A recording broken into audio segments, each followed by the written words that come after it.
So Star Wars Celebration tickets went on sale this past week, and honestly, I think fans got screwed over.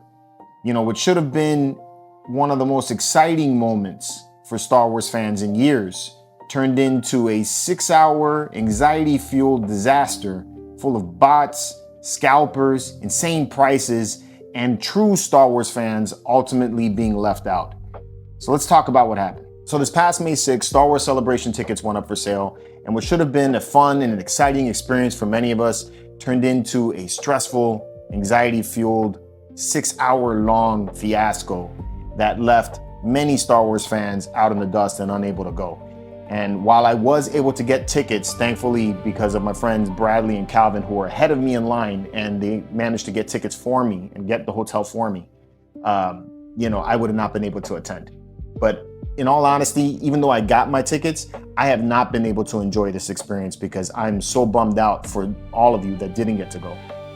Over the years, my love for the franchise has grown beyond the movies, beyond the collectibles. It's the people. It's the people that we've met, through going to the cons, and the 80,000 of you that support me as a creator. When I meet you guys in person, and seeing your love for all this, the true fans, the guys that bleed the Force, regardless of what the stories are. Just because you love Star Wars, it's brought the community together, and I've found so many people that are truly great individuals. And, seeing that they were not able to go, that really bums me out. So, if you did try to get tickets to Star Wars Celebration, let me know in the comments what your experience was, how you feel about it.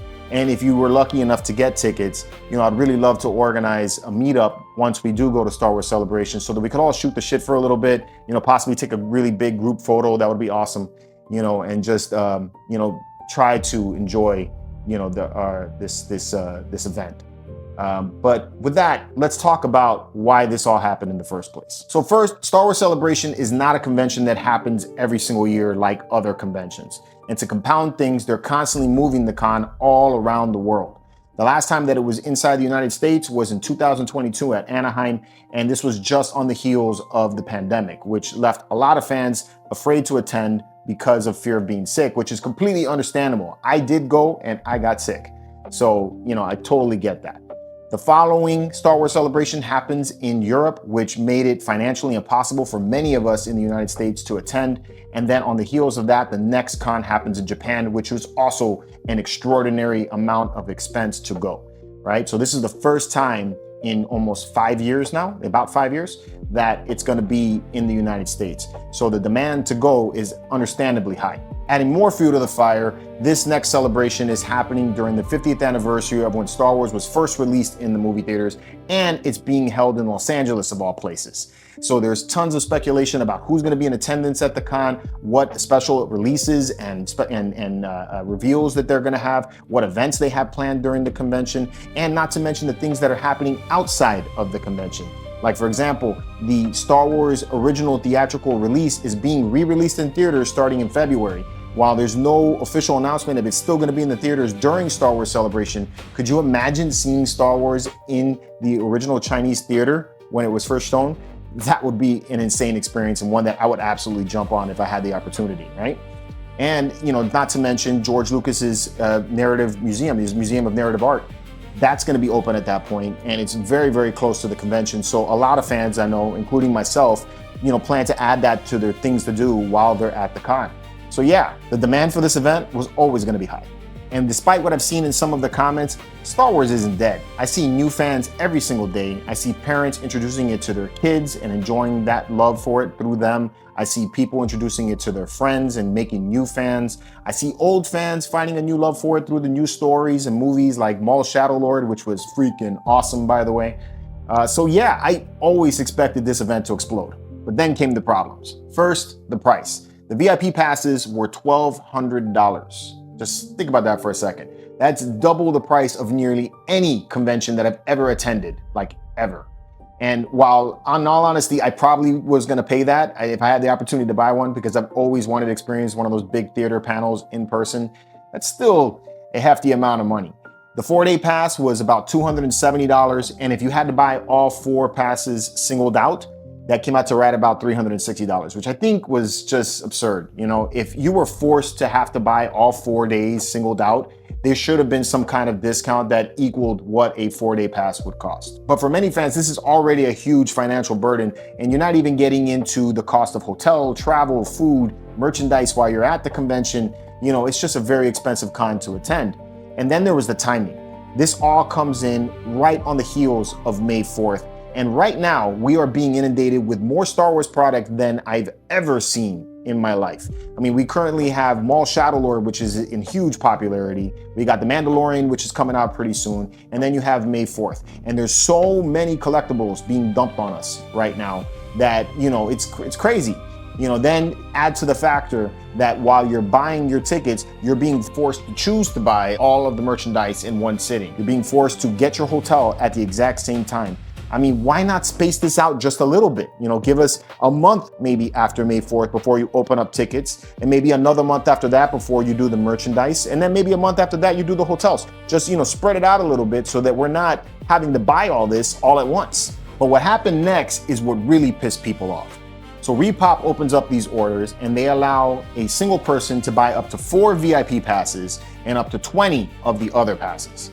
Now, their justification around this is that, you know, if you're a family of 5 and you needed to buy single passes and you wanted to go to the event, you would need to buy 20 singled out passes for all of the people in your family.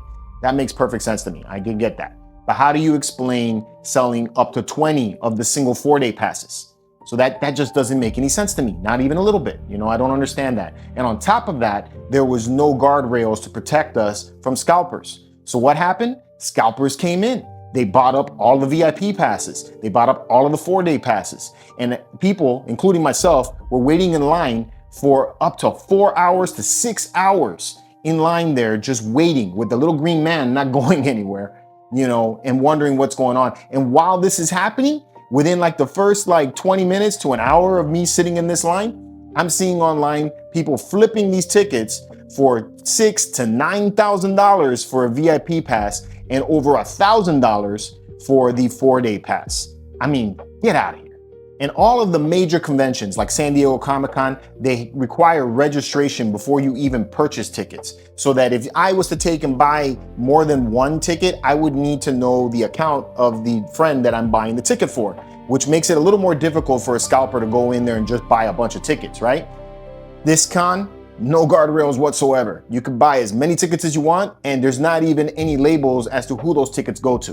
You know what kind of questions I was asked? I was asked my age, my gender, and why am I attending Star Wars Celebration? I mean, like, come on, why am I attending Star Wars Celebration? Really? I'm like, what do you think I'm attending Celebration? You know, so, but nothing to help prevent scalpers from coming in there with their bots to buy up all the tickets. And sadly, because of this, many true, genuine Star Wars fans are left out in the dust and unable to attend. And if you're one of those people that happened to, I'm really sorry for you. This is not the experience that we should have had. You know, this is not the way it's supposed to be. This should have been a fun experience that all of us can enjoy together as a community. Now, ReedPop has gone through the trouble of taking down some of these scalpers pages that are trying to flip it. And as of right now, I think most of them have been taken down. They state that they're gonna reclaim these tickets in some kind of way and that they're going to offer them to fans. You know, so, you know, keep checking their site to see if that's possible.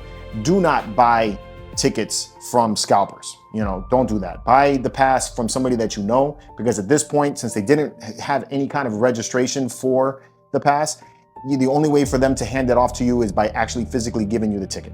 So definitely, if you're going to do something like that, make sure you get it from a friend that you know or somebody that you know. You know, don't do it any other way. Now, you know, I've never been invited to an event like this, probably because of videos like this. But you know, if by some miraculous chance Lucasfilm shoots me a letter and tells me that they're inviting me to this con, I'll be more than happy to give my 4 passes to any Star Wars fan that truly wants to attend Star Wars Celebration, is because this really is a fun event. It's the ultimate event for Star Wars fans. So, you know, again, I know it's been a disappointing week, but try to keep your head up. And as always, may the Force be with you.